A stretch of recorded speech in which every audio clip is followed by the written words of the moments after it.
Laganos bang papi de Apple. Apple é uma companhia de mais grande, mais popular, com mais tanto brand recognition e mind share no mundo. E também, Apple é uma companhia que gana mais tanto sem e que mantém e tem e sobra mais tanto sem no mundo. Pero Apple tem um problema grande. Não estou a mira memes aqui que iPhone tem que mescos, iPhone tem que mescos. That's all fun and games, pero isso aí mostra assim que tem um problema com Apple. A companhia não está inovando o suficiente. Então, maneira para mira com a companhia está perdendo seu poder, está dor de market cap. Cost about it. O que é market cap? Market cap está essentially ora uma companhia decide que não vai para stock market, não está saca shares, right? Não saca shares, mas não saca 100 shares para gente não por compra. 100 pida pizza.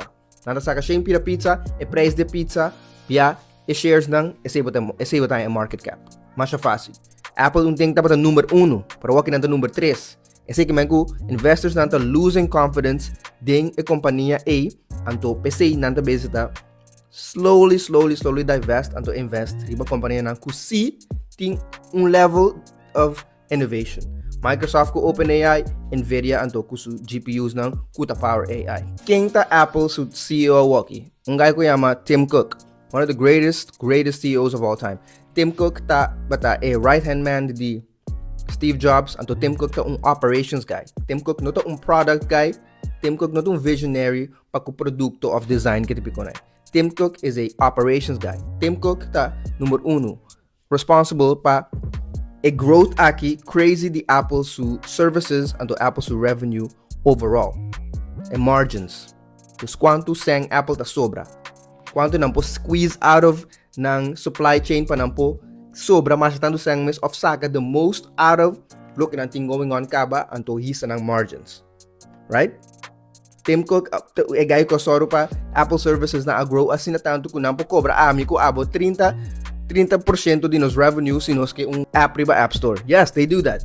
That's nuts, but they do that. That's how Apple makes its money. And the growing services crazy. Say what you want. Tim Cook, paso de last to 10 anos for the 2021 te 2021 ora Tim Cook, abira CEO, Apple a return 1,000%. 1,000%. Então se você mirar last 5 anos aqui, kuta letterlijk voor die 2021 te ko walking ongeveer Apple a return 126%, which is crazy. Kuta quase 1,300% ding 5 anos. Pero ti guy ko a leave, kuno tem mas, ku porta por ayuda ko aqui. Antes aqui de guy aqui.